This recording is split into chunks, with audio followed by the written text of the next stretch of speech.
Hello, welcome to this week's How's the Market, Pensacola. Well, looks like some unemployment benefits got extended, but not quite the way everybody was thinking.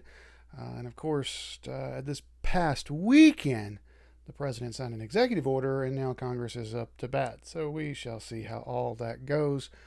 I'm not going to play the political game. Not on this show, just not going to do it. Anyways, one of the things I did have in this weekend was a birthday, and the family took me out, and we actually had a little hibachi, and they sang happy birthday with a gong. And yeah, that was fun. It was fun to actually relax a little bit, chill out. I did meet with a couple of clients. Had a busy day yesterday. Yesterday being Sunday, I actually met with 7 different clients on 7 different projects. So lots of things going on, lots of stuff happening in and around our area. And we're going to talk about real estate right now. Let's go.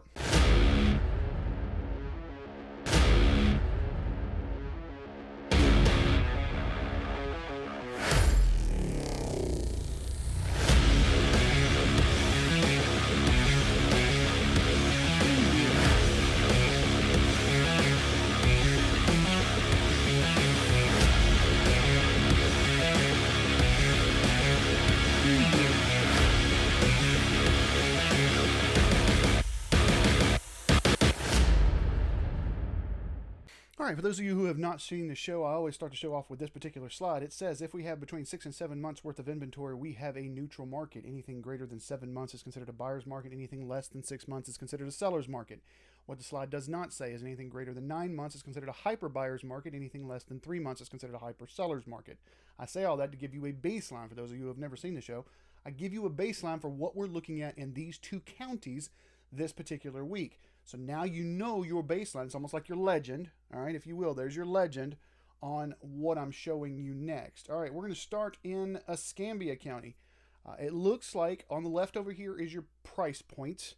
On the right over here is your month's inventory. That's why I show you this slide to begin with, so that you can see, okay, if it's 6-7 is under 6 is a seller's. Okay, 6-7 is neutral. If you look, everything under $450,000 is a hyper seller's. Hyper sellers, because we got 2.3 months worth of inventory between 4 and 450. You get down here to the 1 to 150 mark, and there's not even a month's inventory, not even one. Now we have seen a little uptick in inventory between 50 and 100,000, and if you've seen some of these properties, there's a lot of work. That's why I think some renovation loans are going to start making their way much more prominent into the marketplace. And if you don't know that those are available for first-time home buyers, both FHA, Fannie Mae, VA, all have renovation loans to where you can roll in the rehab work. But it's the right buyer. You've got to have a different set of eyes for those. But boy, you can pick up a deal if you get it. And I think that those are going to start to happen more and more just because of our inventory stuff. Between 450 and 550 in Escambia County looks like it's still a seller's market, but not a hyper seller's market. Now, if you remember, this little pocket between 550 and 600 has been a weird pocket for us lately the last few weeks. It's been a strange one. It's been the anomaly of everything. So right now it shows it in yellow. It's slightly over a neutral, so that's almost a buyer's market. According to our definition, it is a buyer's market, just so slightly. Just so slightly. But we do at least have a buyer's market in Escambia County. You get down from 600 to 700, it goes back down to a seller's, not a hyper seller's, but definitely a seller's. And then your ultra luxury 7.1 month, and that's over $700,000. Had a couple of those showings this weekend. I've got a $4 million listing out on Perdido Key, and there's a lot of people that have been looking at that right now. But we don't have a whole lot of inventory there, but there's not as much of an appetite as well, although I'm starting to see that appetite pick up just a little, because if you've noticed, this number has gone down some. I think that appetite will continue to pick up because we're going to start seeing people move from the bigger metropolitan areas into our area, and some of them are luxury buyers, finding out they can do tech work or whatever work that they're doing remotely. This COVID thing has actually got them the ability to work remotely. So if they can do it remotely, why not live at the beach? And they make the income to do so. So I think we're going to start to see a little bit of an uptick there. We'll keep an eye on that. All right, let's look over to Santa Rosa County, see what's going on.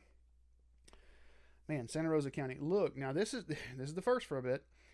We have got all the way up to $550,000 is a hyper seller's market, with only the 250 to 200 having 2 months worth of inventory. 250 to 300.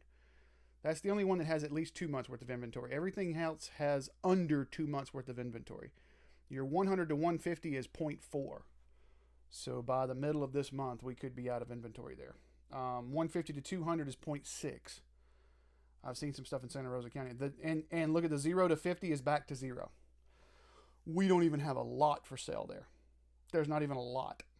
So, yeah. 550 to 600. If you remember, that was the anomaly inside of Escambia County to where we saw that as a buyer's market, just slightly over neutral. It's not a buyer's market in Santa Rosa, but it comes out of the hyper seller's market, just to a seller's market. 600 to 650, back down to a seller's market, and then 650 to 700 is considered a neutral. So as you start to get into luxury in Santa Rosa County, you get neutral, and then 700 plus, actually, just like in Escambia County, skews towards a buyer's market. Which is interesting because if you've watched the last few weeks, Santa Rosa County has not had a buyer's market at all, at no price point. So this is kind of interesting that that's doing that.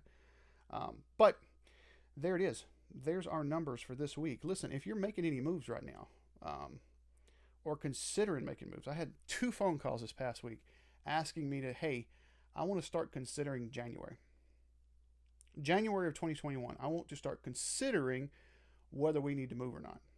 Okay. There's some opportunity stuff. There's some family stuff, whatever the situation may be. There's different reasons why, but I'm literally considering moving, but not until January. I don't want to move during the holidays. I was driving on, what is that, Airport Boulevard yesterday and saw the Halloween store open at the old Staples building already. So I guess we're getting into the holiday. I don't know. But I know that I got some phone calls saying, hey, I want to talk about January. If you're considering something in the next 6 to 12 months, call me. All right. Shoot me a message inside of wherever you're watching this video. Let's catch up. I have got a lot of clients that are doing just that. They're kind of kicking around the idea of what's going to happen. Some people are wanting to wait until after the election. I talked about this at the beginning of the year, that the election cycle plays a psychological factor in real estate, always has. This is my 7th election, presidential election in the business, if I remember correctly. Yeah, it's been a minute. So I know that plays a factor, and no much more so than today. No, I mean, today's election is again, I'm not going to go political. I'm just not. That's up for you. Do you vote? I tell people vote. I'm a veteran. I vote. I ask people to vote, but I don't tell you who to vote for. That's your call.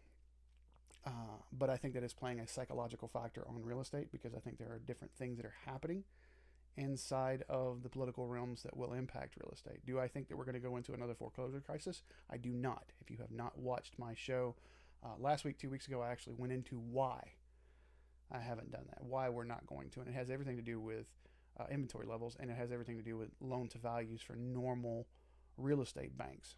I listened to Jamie Dimon, who's the CEO of Chase, talk about his average loan to value on his books is 56%. 56% to loan to value, whereas the average loan to value on the books in 2010, right in the crisis, was more like 90. So I don't think we're going to have a foreclosure crisis. Will there be some people that need to short sell? Will there be some people that could possibly get foreclosed on? Boy, I hope not. I hope that people would actually reach out to me and do a short sale over a foreclosure so you can avoid that deficiency judgment. And I'll put out a whole video on that here soon because there's going to be some people that jobs aren't going to come back. Jobs aren't going to come back, and they may have to short sell because there may not be as much equity. And for the buyers thinking that you're going to get a deal from that, it's not. They may come down 3%, 4%, but the banks are still going to want what the property is worth. Even though the person who's short selling it is slightly over leveraged, the property is still worth what the property is worth. And with these inventories here, you're not going to see that crisis. We're just not. Not this time around. We're not over leveraged like we were in 2008. So pay attention there. Anyways, that's kind of our numbers. It was a quick show today.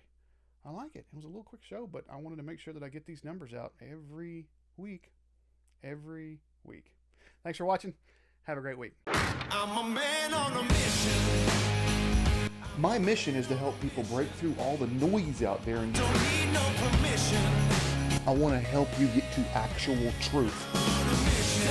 Don't you just want the truth?